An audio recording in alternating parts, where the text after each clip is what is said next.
What's going on, everyone, and welcome back to another 15-minute Kinstretch workout. Today we are going to be focusing on hip flexion. So all you're going to need is maybe a foam pad, yoga block, and maybe a dowel, broomstick, or hockey stick, whatever you have around the house. So we're going to get started with some hip cars. So this time what we're going to do, we're going to get onto our hands and knees just like this. We're starting with our right leg, and we're going to go into our hip cars from here. So what I want you to focus on is driving your knee not just forward, but across the body, and this is called hip adduction. And then you're going to drive the knee forward as far as possible, out to the side, and then start thinking of rotating, kicking that heel up, and then back down. And you're going to reverse that motion all the way around, and we're going to aim for 5. If you find it's difficult to go across the body into adduction, try thinking of aiming the knee to the wrist and not so much the elbow. Or the other option is you can take your left knee and move it back a little bit, and then you'll have a little bit more room to kick that knee forward. So kind of find that position that feels the best for you. Because again, everyone has different anatomy, and that will dictate how your hip cars look, how your squats look, how your deadlift looks. So try not to, jam a square peg into a round hole. We're going to aim for one more before we switch it up. And just breathe nice and slow.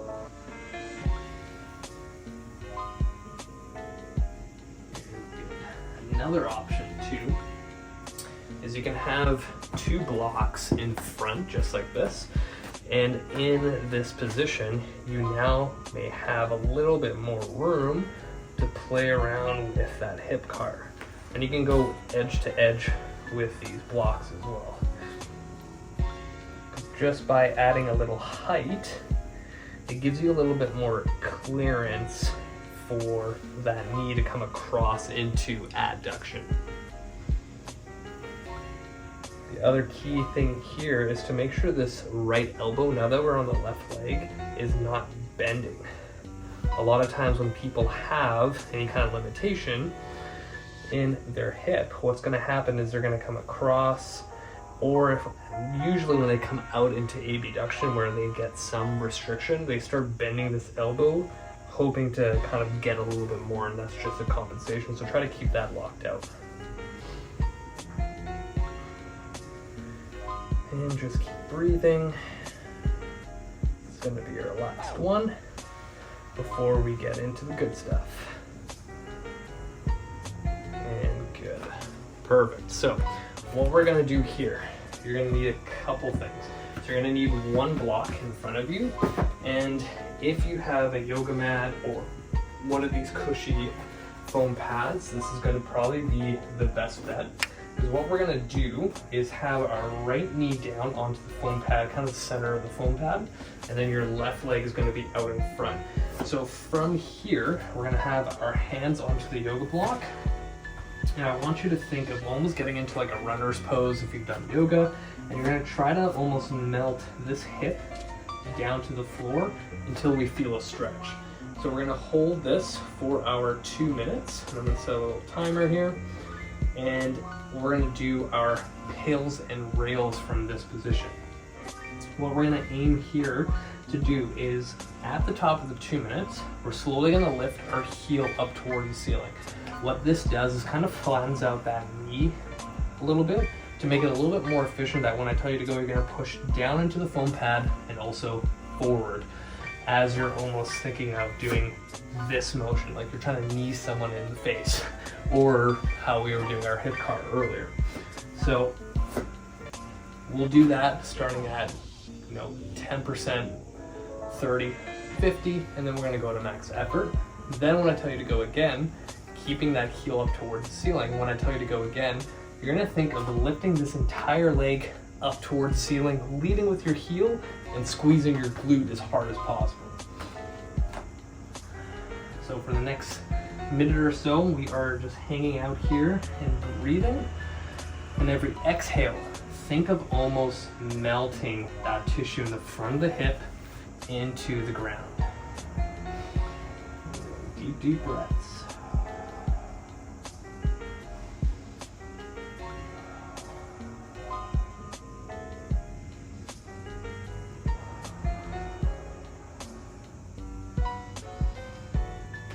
If the wrists are bugging you, try to find 2 dumbbells where you can go into a fist position, or if this feels good, you can also do this.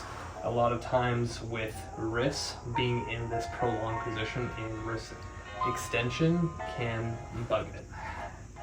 Let's see where we at. Time, perfect. So let's slowly lift this heel up towards the ceiling. And when I tell you to go, we're driving the right knee down and forward at 10%. So in 3, 2, 1, start pushing. Now let's go to 30%. Increase that 50. And next effort, push for 5, 4, break the floor, 3, 2, 1, ease off. Try to get deeper into that stretch. And when I tell you to go, we're gonna do the opposite. You're gonna think of lifting this entire leg up towards the ceiling, leading with the heel, squeezing your glute. In 5, 4, 3, 2, and 1. Lift, lift, engage this, lift, drive that heel, lift. You got 5, 4, 3, 2, 1, and ease off. Slowly come out of that. Now, there might have been a high chance that the hamstring cramped as we did that. That's pretty normal. I'd be kind of surprised if it didn't. And if it didn't, you probably weren't pushing hard enough into your PAILs contraction and not hard enough in your rails contraction. And I'll speak upon that a little bit later. But what we're gonna do next is you're gonna use your dowel, your broom, hockey stick, whatever you have. So because we did this right side, what we're gonna do now is have our left knee down, right leg forward. So we're gonna work some hip flexion, active range lift-offs. So with the dowel, hockey stick, whatever you have, I find that having it on the same side of the leg that's working tends to give me the most stability. If it feels better on the left-hand side, 100% go do it. But for me, I'm gonna keep it here. What we're gonna do when I tell you to lift, we're gonna take this right leg and drive it up towards the ceiling as high as possible to work hip flexion. What most people do is when they lift, they feel unstable, and 2, they'll try to drive their hips back to mimic hip flexion. So every time we do a lift off, I want you to think of driving your hips forward. If the balance is really terrible, like grab onto the wall, shelf, or whatever, or have 2 dowels. So let's give this a try. So 3, 2, 1, lift. As high as possible. Drive, drive, drive. More, more. Get more. And back down. What did you do? Did you do this? Did you fall over the place? Adjust if you need to. 3, 2, 1, lift again. You should be driving this dowel into the ground as hard as possible. And back down. And lift again. More, more, more. And back down. Let's go one more time. And lift. Pay attention to how high your foot is. And back down. Let's go grab a block. So with that last repetition, I wanted you to find a height with your yoga block of where you kind of finished. From here, when I tell you to lift, you're trying to lift off of this. It should be nearly impossible, or you should be able to lift about an inch or less. If it's any higher, then the block's not high enough. So find a height that works for you. In 3, 2, 1, try to lift. And back down. And lift. And back down. And lift. And back down. One more thing I want you to focus on. A lot of times when I do this with clients, when they lift, they realize that they can't get any more height, so they start extending their knee and they're like, oh, I can get off of it. But your foot should stay right over top of the block. All right, one more time. 3, 2, 1, lift. And relax. All right, getting rid of the block. We're gonna make this a little bit more difficult. We're gonna add knee extension. The key here is when I tell you to lift, wherever this knee is, keep it there. Because when I'm gonna tell you to extend, you're gonna extend your knee as high as possible. You might shake like I am, and then I'll tell you to bend, and then I'll tell you when to come back down. The key is, knee stays at the same height. A lot of times when people extend, they go down here and they're like, oh, look at me go. But that's not what I wanna see. I wanna see the knee where it ends, and then that extension. Again, if you wanna try the other side, you can, if it feels better or not.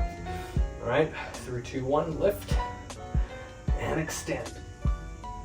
Hold, and bend, and extend, and bend,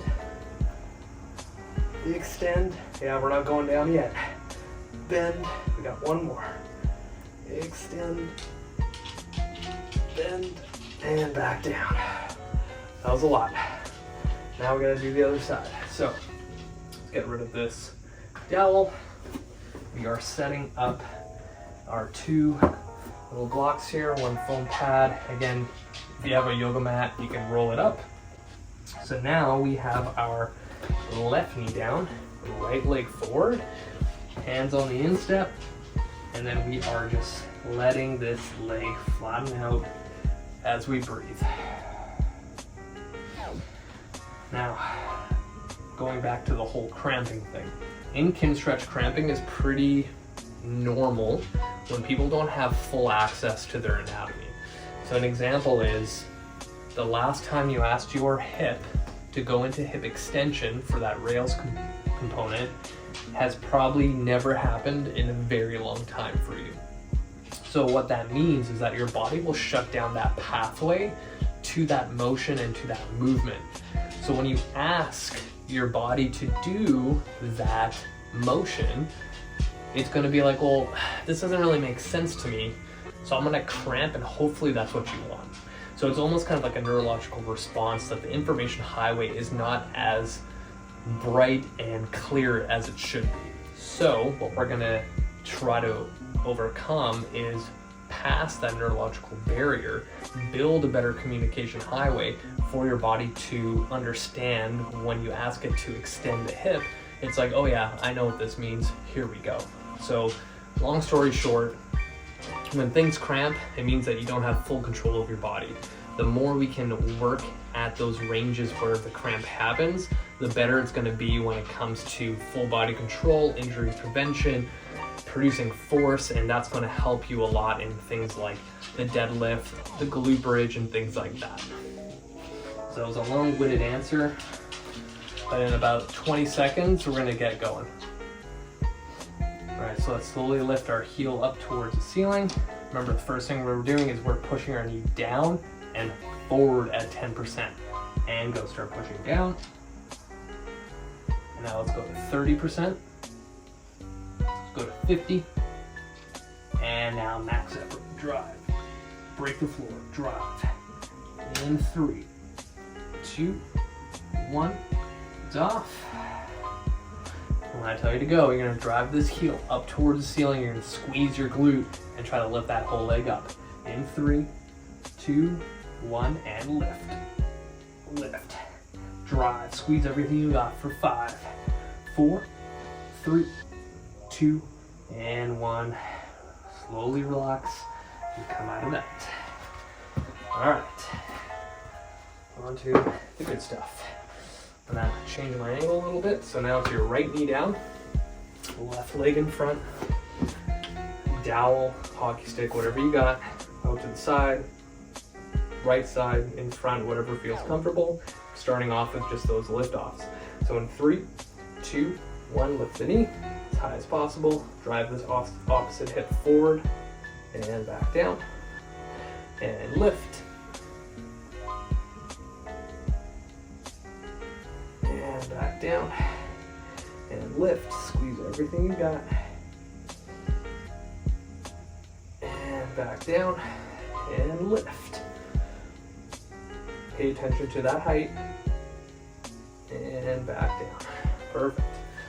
Grab your block at the height that you had finished off, and slide this a little bit closer if you need to. All right, 3, 2, 1, lift. And back down. and lift. And back down, and lift. And back down, one more, and lift. And relax. All right, we're gonna get rid of the block. So let's put this away. And now we're gonna add that knee extension. So remember, keep the knee where it is at the same height, and then you're gonna extend and come back. Also watch that back foot. Dig your toe into the ground, and also think of squeezing this glute because it's gonna help you stabilize. A lot of times when people do this, they're kind of all over the place. And if you look at their back foot, it's kind of just there. Digging the toe in is gonna help a lot. All right, so 3, 2, 1, lift, nice and high, keep the knee where it is, and extend. And bend, and extend. And bend, and extend. And bend, extend, almost there. And bend, and back down. How do we have time? All right, we got time for maybe one more thing. So what we're gonna do is work on a little bit of hip extension. And what we're gonna do is something called the cook hip lift. So a lot of times when people do glute bridges, they feel low back. And a lot of it has to do with how they have their pelvis tilted. So how we're gonna do that to lock it out is actually work a bit of hip flexion. So you're gonna pull your knee in and hold it here. And when I tell you to lift, we're gonna go into that glute bridge, and you're gonna hold this until I tell you to come back in. All right, so 3, 2, 1, lift, pull this right knee in, and we're holding. Think of your big toe on your left side is pushing into the ground as hard as possible. Think of squeezing this. We're gonna hold this for a while. Keep going, keep pulling this right knee in. Keep going, keep pulling, keep pulling. We're gonna be here for a while. Breathe, breathe, and relax down. All right, we're gonna do the other side, same thing. Pull that left knee in, and lift. Push that big toe in. Get that height, squeeze this glute. Hold, pull this knee in, hold. Keep holding, keep holding. Almost there, in 5, 4, 3, 2, and 1, relax. Slowly come out of that. All right, you guys, that's gonna finish up our 15-minute Kinstretch routine for hip flexion. Be sure to subscribe to this YouTube channel because I'm gonna be posting a lot more of these full-length Kinstretch workouts. Add me on Facebook, Instagram, TikTok, and LinkedIn. Till next time, you guys.